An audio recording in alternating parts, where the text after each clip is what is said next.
అందరికీ నమస్కారం. ఈరోజు ఇండియన్ ఇంటర్నేషనల్ స్కూల్స్ వారు ప్రతిష్టాత్మకంగా ప్రకటించిన ఈకో ఫ్రెండ్లీ పర్యావరణానికి అనుకూలంగా మార్చేలా మరియు సోషల్ రెస్పాన్సిబిలిటీస్ సామాజిక బాధ్యత గల స్కూల్స్ రూపంలో మా గాయత్రి ఎడ్యుకేషనల్ స్కూల్స్కి అవార్డు రావడం మాకు చాలా సంతోషంగా ఉంది. ఇందుకు సహకరించిన మీ అందరికీ నేను ధన్యవాదాలు తెలుపుకుంటున్నాను. మన దేశంలో ఇన్ని స్కూల్ ఉండగా మీ ఇన్స్టిట్యూట్కి ఈ అవార్డు వచ్చినందుకు ముందుగా మీకు కంగ్రాచులేషన్స్ మేడం. కానీ అందుకు మీరు ఎలాంటి నిర్ణయాలు తీసుకున్నారు, అది ఎలా సాధ్యపడింది? నిజం చెప్పాలంటే ఈ అవార్డు గురించి విన్నప్పటి నుంచి మా స్కూల్కి కూడా వస్తే బావుండు అనిపించింది. అందుకు సంబంధించి ఎడ్యుకేషన్ సిస్టమ్ని కూడా ఇంట్రడ్యూస్ చేశాం. కానీ ఇన్ని సంవత్సరాలు వెయిట్ చేశాక ఇప్పుడు రావడానికి మాత్రం ప్రత్యేక వ్యక్తులున్నారు.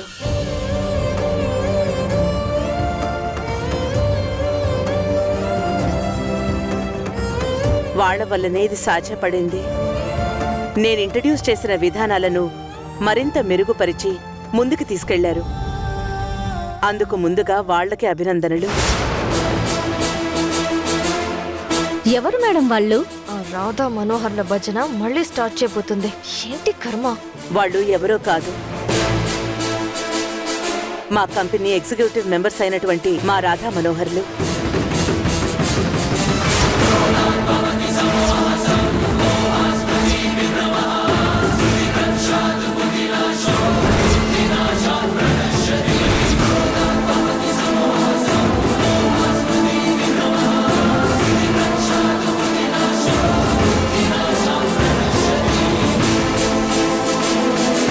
ఈ అమ్మాయి రాధ. ఆలోచనలు కూడా ఈ అమ్మాయిలాగే అద్భుతంగా ఉంటాయి.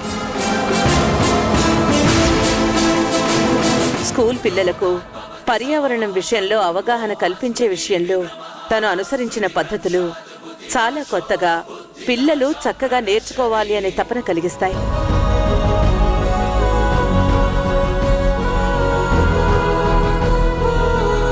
అడుగు తీసి అడుగు వేస్తే ప్లాస్టిక్ వాడుతున్న ప్రస్తుత పరిస్థితుల్లో పిల్లల్ని, వాళ్ళ తల్లిదండ్రుల్ని ఒక్క రోజులో ప్లాస్టిక్ నుండి న్యాచురల్ ప్రోడక్ట్స్ వైపు టర్న్ చేయగలిగింది అంటే తను ఎంత డెడికేటెడ్గా ఉందో చూడండి. ఇక ఈ మనోహర్ సామాజిక బాధ్యతని పిల్లల్లో తీసుకురావడం కోసం తను చూపించిన చొరవ చాలా ఉంది.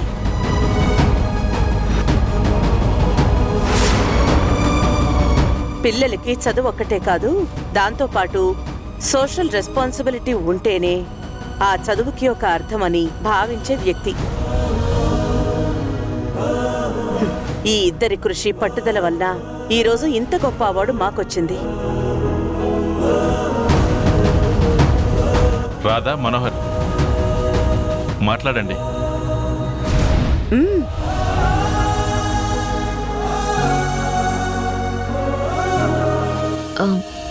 ముందుగా ఈ అవార్డు వచ్చినందుకు మా మేడం దేవికి గారికి, మా సార్ వాసుదేవ్ సార్కి కంగ్రాచులేషన్స్. మేడం చెప్పినట్టు ఇందులో మేము చేసిందేమీ లేదు. మేడం ప్రవేశపెట్టిన విధానాన్ని మేము ముందుకు తీసుకెళ్లాం, అందులో సక్సెస్ అయ్యాం. మనోహర్. అవునండి, ఇదంతా దేవకి మేడం ఆలోచనే. ఆ ఆలోచననే పిల్లలకి అర్థమయ్యేలా చెప్పారు, అందుకే ఈ రిజల్ట్ వచ్చింది. ఎకో ఫ్రెండ్లీ సోషల్ రెస్పాన్సిబిలిటీ అనేది మా గాయత్రి గ్రూప్ ఆఫ్ కంపెనీలో ఎప్పటి నుంచో ఉంది. దాన్ని మేము అందరిలోకి తీసుకురాగలిగాం. మా డ్యూటీ మేము చేశామంతే. దేవకి గారు, వీళ్ళిద్దరూ మీ ఎంప్లాయీసా? ఇంకా మేము మీ ఫ్యామిలీ మెంబర్స్ అనుకున్నాం. ముఖ్యంగా ఆ అమ్మాయి మాటలు, తనని చూస్తుంటే తనే మీ అమ్మాయి గాయత్రి అనుకున్నాం.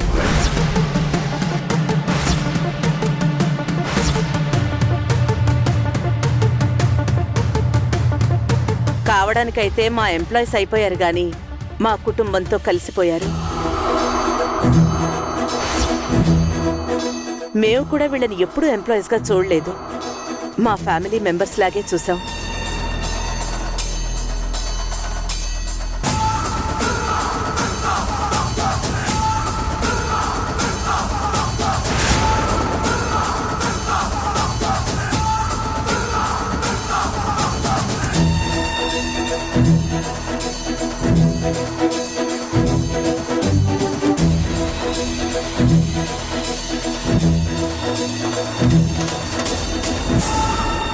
గాయత్రి, అమ్మా గాయత్రి, ఆగమ్మా.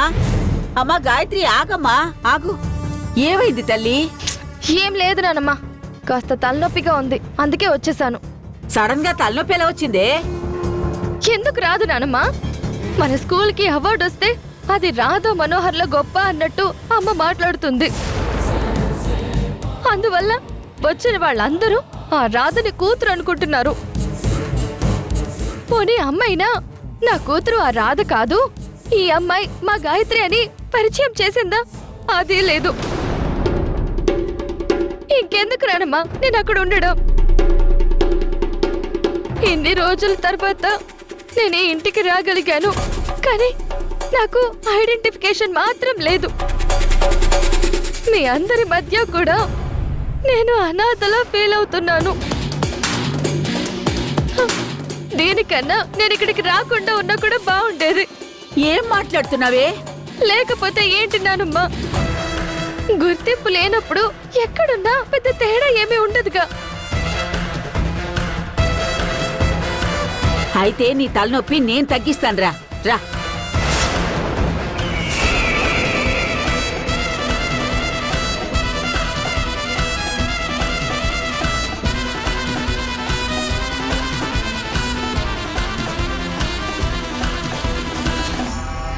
ఇక్కడి నుంచో. అందరికీ నమస్కారం.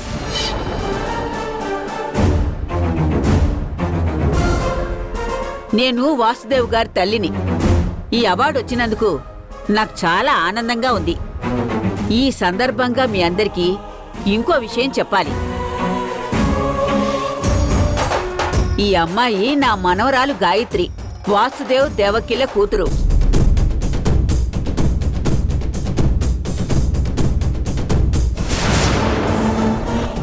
ఈ ఇంటికి వారసురాలు. తానొచ్చిన వేళా విశేషం వల్లే ఇదంతా సాధ్యమైందని నేను నమ్ముతున్నాను. ఇప్పుడు మీ అందరికీ నేను చెప్పే ముఖ్యమైన విషయం ఏమిటంటే, నా మనవరాలు గాయత్రికి మరో 15 రోజుల్లో గాయత్రి పేరు మీదున్న మా అన్ని సంస్థలకు సర్వాధికారాలు ఉండేలా పట్టాభిషేకం చేయబోతున్నాం.